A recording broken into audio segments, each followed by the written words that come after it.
Dear you and me, George and Luke, right?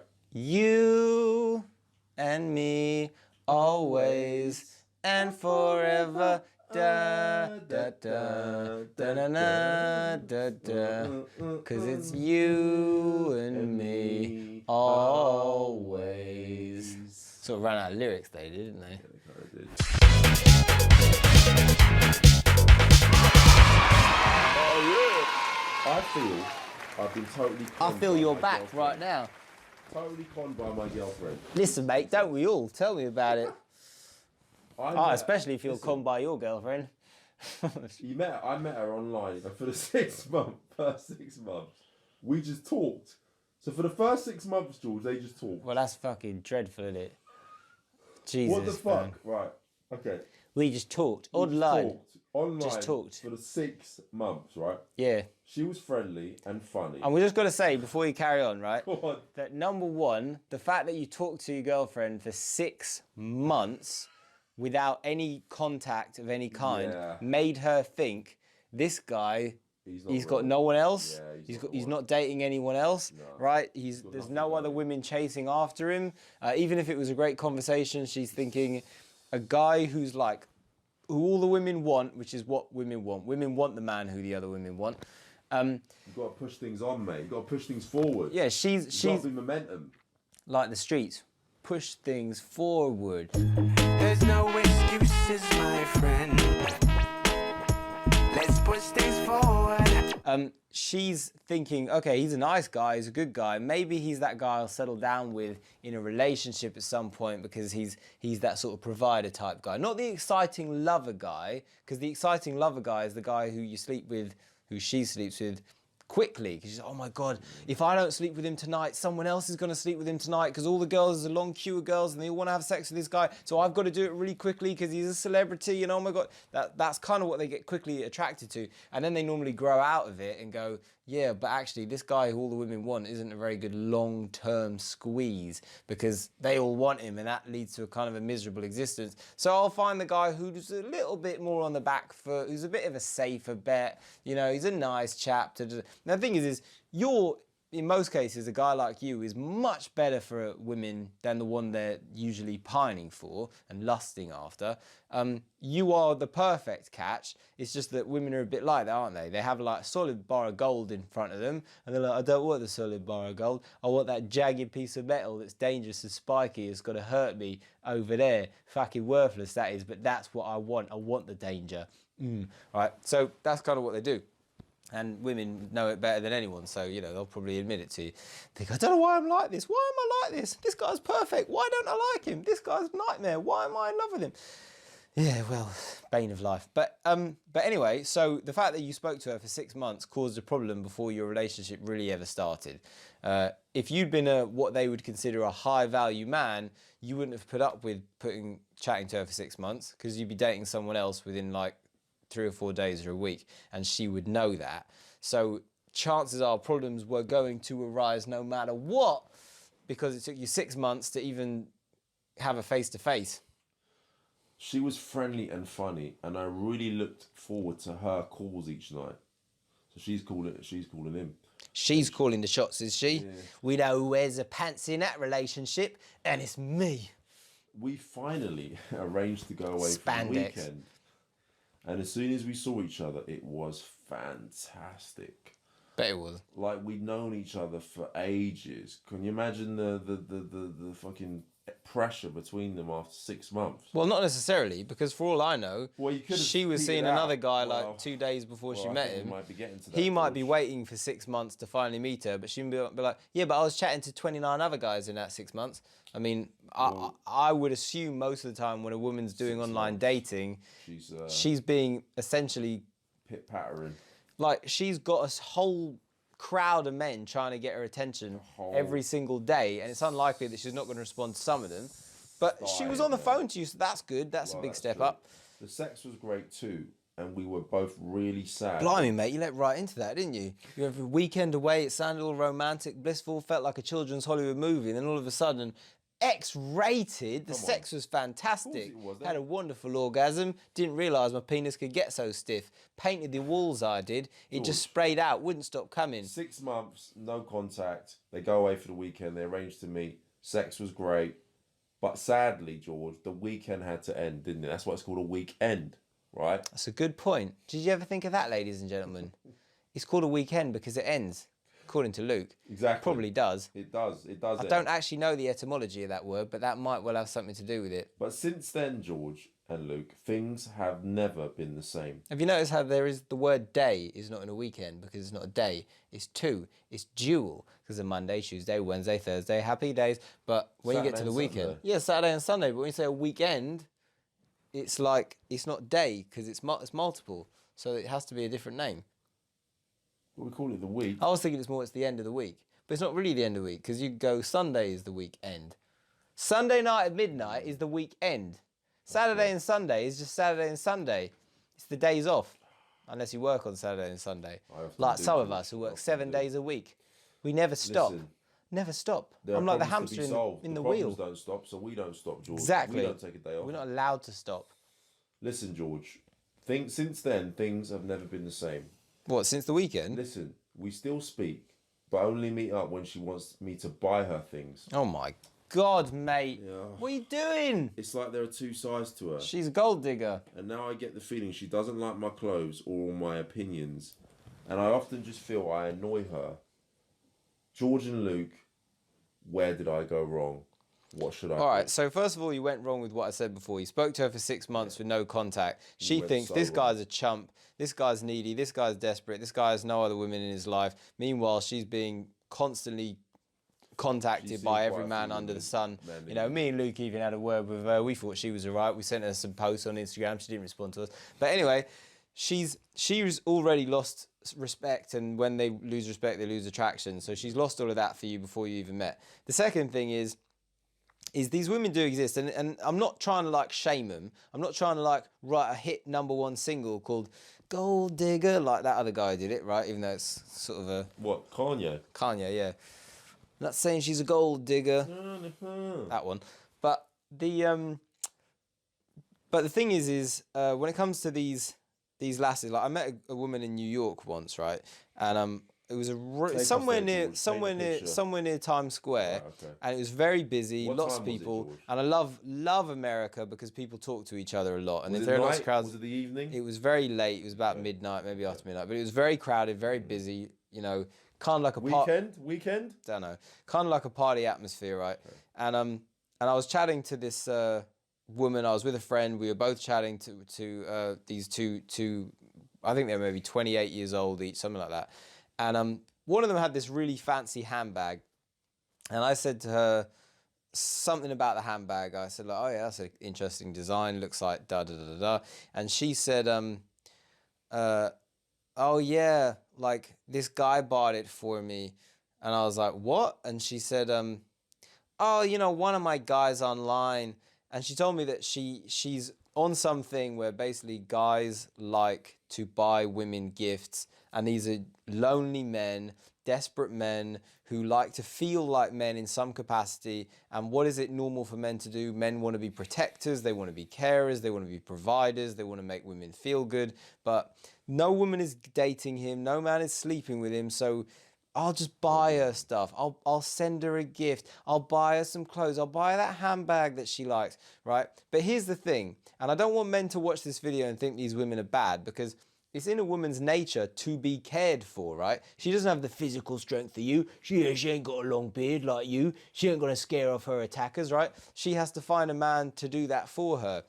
When she's on her back, 8.5 months pregnant, right? She can't go out there and protect herself, so that has to be your job. She needs someone to bring her food and resources to keep her safe and to keep her child safe and to keep your child safe, right? That's what she's supposed to do, is use her beauty and things to get, you know, men to give her stuff and look after her, to keep her safe. So it's in her nature to do it. But when she told me, oh yeah, this guy online just bought it for me for nothing and it was worth like $1,000, I went, what? I went, you just got some chump to just buy this handbag.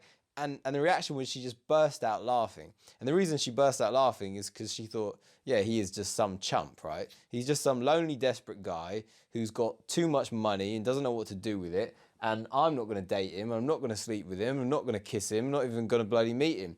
But I send him, oh, thanks so much, dear. Kisses. Some nonsense like that online. He feels good about himself, and I've got a $1,000 handbag. Now, there are quite a lot of women who do that because they're like, why not?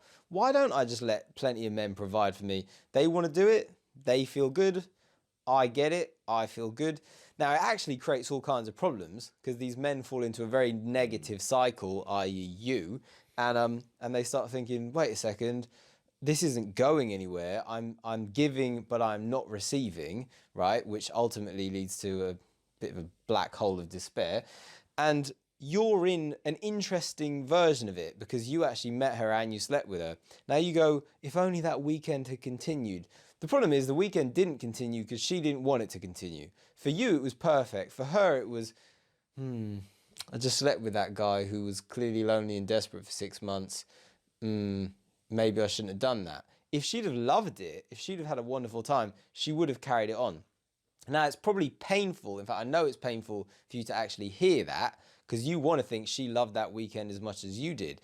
But you need to realize that you as a man can grow, can develop into the kind of man you want to be, can become extremely attractive to him. She obviously found you attractive to a degree. Women do not have sex with a man who they're not actually aroused by and turned on by. So you're definitely doing something right. You're ahead of the curve, ahead of the game. You're up there in the front of the pack. Trust me, plenty of men are suffering. 40% of men don't pass on their genes. Terrible, terrible statistic that is. What a tragedy. George. So you ain't in that. You're already doing quite well because she obviously was turned on by you enough so to leap into bed with you, throw her clothes out the window and lose herself and forget her own name for about 15 minutes whilst the two of you connected and cajoled each other with your, fleshy bits. But anyway, the thing is this. Once she did that, she went, oh no, that's not good. So what you want to do now is you want to ditch her, sack her off, right? Had enough of that. Yeah, and you could even say to her like, yeah, I've met someone else. I've had enough of you. I've decided to get rid of all this sort of focusing on one person. I'm currently dating 3 girls. I'm really liking it. They're really good to me. I've had enough of this sort of single stuff. And she'll be like, what? He's dating 3 girls? Is he actually sleeping with them? Oh my God, maybe he is great. Maybe he is cool. I could have been one of those girls. I could have been the girl. I could have been the number one, the only one. Oh my God, I was actually with a guy who could get women like that. And I let him go. What was I thinking? I just treated him like he was just some guy who could just give me shit for free, like he was an ATM, right? A cash dispenser. But you have to have respect for yourself in order for her to have respect for you. Meaning, stop buying her shit. Don't buy any woman's stuff just because, she asked for it. Like, she has to earn that, okay? She has to be like, in reward for you, my partner, being good to me, I will get stuff for you because I want you to be happy. You make me happy, so I'm going to do these things to make you happy. But if you're just like, I'm just going to give you stuff for no reason, then that's not good. It's not good for you. It's not good for her. It's not good for any relationship. And the result is a woman will just eventually think, oh yeah, whatever, and she'll kind of disrespect it. I've helped a lot of men, helped a lot of guys, face to face, who struggle in their relationships. And you'd be amazed how many men I've helped who are very, very wealthy, right? I was kind of shocked when I first got into like guys asking me for help. And the first time I met a multi-millionaire who was like, yeah, my girlfriend hasn't spoken to me in about 6 weeks. And the only time I hear from her is when she calls me up and asks me for money. And I give it to her, like I send it to her via the internet. I send her money and put it in her bank. And then she disappears on me again for another 2 months. It's like, no, you can't do that. She has no respect for you. Like, she just ignores you, she takes your money and she runs off with it. You would think that the multimillionaire might be like the woman's perfect guy. The guys who come to me for help are always nice guys most of the time. That's why they're struggling, right? Because they're too nice. And so you think, well, that'd be perfect. He's a nice guy. He gives her everything she could possibly want and need. He can take her on holiday. 12 months out of a year. But no, she's like, yeah, but it's too easy. He just gives me whatever. I don't have to do any work for it. And because she doesn't have to do any work for it, she doesn't appreciate it, right? People tend not to appreciate things that come for free. So she takes his money, but she doesn't appreciate it and she doesn't respect him. Anyway, we turn that around. He fixed that out of him, so he's not that kind of person anymore. Now he's in a much happier relationship. There's a genuine positive mutual exchange. The energy is shared. I give her positive energy. She gives me positive energy. And it's not just a one-way street of me giving, and getting nothing back. So anyway, you sack her off, be done with her, that's over, right? And start treating yourself with some respect, and then women will start treating you with some respect, and don't give in to it. But also don't be angry with women, because like I said, it's not really her who was at fault here. It was you who was at fault because you didn't know any better. Yeah. But now you know better, and there you go. Your problem, mate, is well and truly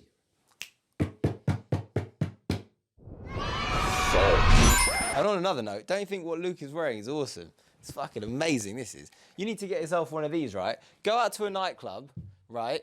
And just stand there in the middle of the club looking like this, looking like an absolute G. You don't even need, and I've actually done this with Luke, where Luke just stands there and he doesn't say anything. He'll wear something like this, he says absolutely nothing. And girls will come over and be like, who are you? What's that? Da, da, da, da. And guess what? He doesn't go, can I buy you a drink? Can I do this? Can I do that? Can I take you home? Can I carry your books for you after school? Right, he'll literally just stand there and be like, And then I sometimes have a bit of fun and I go like, oh yes, he's my, what do I say? He's my Jedi or something like that. He doesn't speak. He only communicates with eye contact. He has secret powers. If he were to open his mouth and speak, amazing things will happen. You don't want it to happen. It's too much power and whatever. But the point is have fun. Enjoy. Don't be like, I'll just buy you something. I'll just buy you something. No. Do it for your own fun. Guys. Wear what you want to wear. Don't go out and buy clothes for a stranger. Buy clothes for yourself. These are shit tests, yeah. These are tests, right? You need to pass these tests. And how do you pass these tests? By respecting yourself, right? Don't try to placate the woman, whoever it might be, because you want an easy life, because you want to have, have a connection with this woman. You want to make her feel good. At the end of the day, she ain't going to respect you because she thinks you're a fucking doormat, to be quite honest. Don't be a doormat, mate. Be the door. Be a strong, firm, solid, oakwood door that she has to find the key for to open. And if she opens that door, then she gets to see the gifts, yeah? And but don't be the doormat. She gets to be the doormat. She's going to darn well like it. You know what I'm saying, women. Once in a while. Once in a while, we have to move things around a little bit. Right, George. Yeah. More sexist thing was never said. Hey, you there. I've got some really exciting special news. If you're interested in all the kind of things that we talked about in that video just there, you're going to love this. There it is. Look at that. It's written by me. It's called A Cure for Loneliness, as you can see right there. And I spent about a year of my life writing it to make sure that it would be good and fun and accurate and entertaining and all those things that make something, worthwhile. And I'm extremely excited to say that people have actually responded really well and they've been reading it all over the world. I've gotten reviews from people who say that they've read it twice. Somebody actually wrote to me recently to say that he'd read it 3 times. I was flattered if anyone had read it once, but to read it 3 times. Some excerpts of things that people have written to me about it are, it's a great and fun read, not the tedious intellectual kind. For me personally, this was a reminder that reading can be an awesome pastime. A lot of books are boring as fuck, but not this one. Thanks very much. And anyway, those are only the first responses that I got. Quite recently, somebody wrote to me from China and said that he's now in a relationship with a girl he met on a train, all he says because he read this book, and he said that it inspired him to go over to a girl that he liked on a train, yes, a public train, and start speaking to her. And now he says they are in a relationship and it is going well. So, if that kind of thing interests you, or maybe you're just interested in the kind of psychology that, we talk about on these videos, you're going to get a lot of it in depth, including my own experiences and how I kind of came to learn all of this stuff and reach this place myself. You're going to get all those stories within this. It's fantastic. Trust me, it's the best book you're ever going to read in your entire life. I wouldn't put a year of my life into writing something worthless, would I? So, jump in, have fun. You can find it on amazon.com.co.uk, any Amazon, even the Amazon jungle. It's only about $10, I think it's $8.99, something like that, with free shipping. So crack on, have some fun, and let me know what you think. Till next time, bye.